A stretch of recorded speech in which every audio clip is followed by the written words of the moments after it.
Young lady, I can see you are wearing a very beautiful t-shirt with the...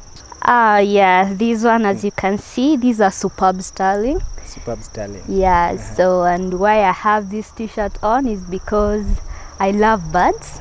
Every time, every year, I hear people talk about Global Big Day, Global Big Day. What is this big day all about, and what is its significance?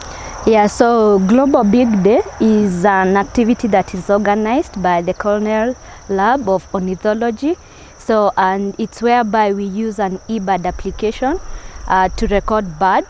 And once you record those birds, we submit to the database for the eBird, and we're given a span of 24 hours in a day everywhere in the world. Like last year, 192 countries participated. So they go out, all people who love birds, they go out, watch birds, identify the birds, they key into the application for the eBird, and then they submit their records. eBird is an application both on Android and App Store, so you can just download it freely, and then you install that eBird application, and then you have to register and create an account. You go to the eBird website and then you create an account. Do I have to be an expert on bird matters, or when it comes to birds, if I'm a lay person, can I wake up in the morning and then be part of the activity? eBird is open to everyone who is interested in birds. So, but we have even guides, the guidebooks that you can use to identify the birds that you sight, the species level. So maybe what you can have as an additional equipment once you go to the field is a camera. So the camera will help you to capture the birds that you sight, and then once you go back to your home, you can now identify the birds that you sighted through that day, and then you clearly identify them to the species level, and then you record them in the eBird application, and then you submit. So the eBird application has a place where you can say unidentified, so that you identify at a later date. So is it structured as a competition, or people just do it for fun? Some people do it for fun, but yeah, it also has a competition aspect because we get ranked per country, per areas where you go birding. So yes, it's kind of a competition, but we just do it for fun because we love birds. So when you go out and watch birds, it's actually a very relaxing activity that you can perform. Yeah, so it's fun, part of competition. It has all the elements. Yes.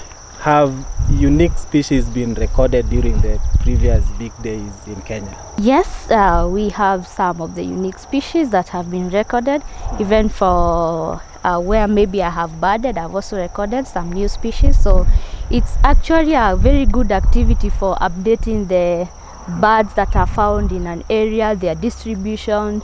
So yeah, it's actually a very good activity for mapping the distribution of the birds worldwide. This year, when is the Global Big Day? Yes, so Global Big Day, we have two big days annually. So one is in May and the other one is in October. So for this year, we'll have the first Global eBird count on May 14th. At what time does it start? Immediately at 000 at midnight. Midnight. Yes, so if you hear the first sound of an owl, you can just start. You can just start your recording there and then. So that means on 13th of May, while going to bed, I need to set my alarm at midnight. Yes. Then immediately the alarm goes off, I jump out of the bed and start recording the nocturnal birds. Yes. I can say you can start recording at any time of the day, provided it's between the 24-hour span. Yeah, so some of the people, maybe you can live somewhere, you can start hearing some owls, some nocturnals, and then maybe you want to catch some nocturnals before dawn, so you go out early and then you record some of those species. What are some of the tools and gadgets that I'll need to do some proper recording of birds during the Global Big Day? One is you need a smartphone that you will have installed the eBird application. The second very important gadget is the binoculars. So you need a pair of binoculars. so that you can be able to identify the birds that you see. So you can also have a camera. So a camera will help you to take some of the beautiful photos, because you also have to share some of the experiences you get in the field. You may get a bird which is unique. So yeah, it's always good to have the camera to capture those unique sightings, and also to capture some of the birds that you can't identify them on sight. The other one maybe you can have is a scope, a spotting scope. So for example, if you are going to do some birding on the lake, on the wetland, so you need a scope so that you can be able to see birds at a distance. Another very important equipment that you may need when you go out for birding is a recorder. And also you can use your phone as a recorder. So sometimes you go birding in a forest and you can't really sight that bird, but it's calling very loudly, maybe at the top of the trees, inside the bushes. So you use your phone to record that bird, and then once you get back to a place maybe where you can clearly identify it, then that one helps you now to identify the bird that you didn't identify in the field using the call. Yes. So on 14th, right, of May, go out, record the birds, identify the species around you, do everything, but above all, they need to have fun, right? Yes. And this is going to contribute towards building the database of birds we have across the world. And they will also, when you go out on 14th of May and watch birds, you'll help us celebrate the World Migratory Bird Day. And the theme this year will focus on light pollution. So yeah, we join hands and protect our birds. Wait, light pollution? Yes. What is light pollution?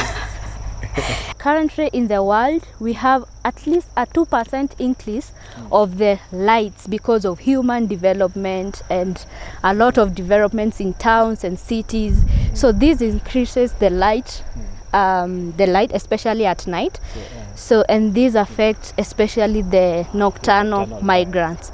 So once they are migrating, some maybe need to migrate when it's dark, but you get that maybe almost 24 hours somewhere we have a lot of lighting. So they disrupt the migration. They also cause some collision with buildings. Yeah, so it's really a threat for the migratory birds. It's actually a very, very serious threat, given that there is also rise in urbanization the world over. Yes. Yeah. Thank you very much for enlightening us, and see you on 14th, wherever you are. You don't have to be an expert, just be interested in birds, and then enjoy yourself, have fun on 14th. Thank you very much, and do not forget to subscribe. Press that button, subscribe, and like this video, wherever the like button is. Yes, thank you very much.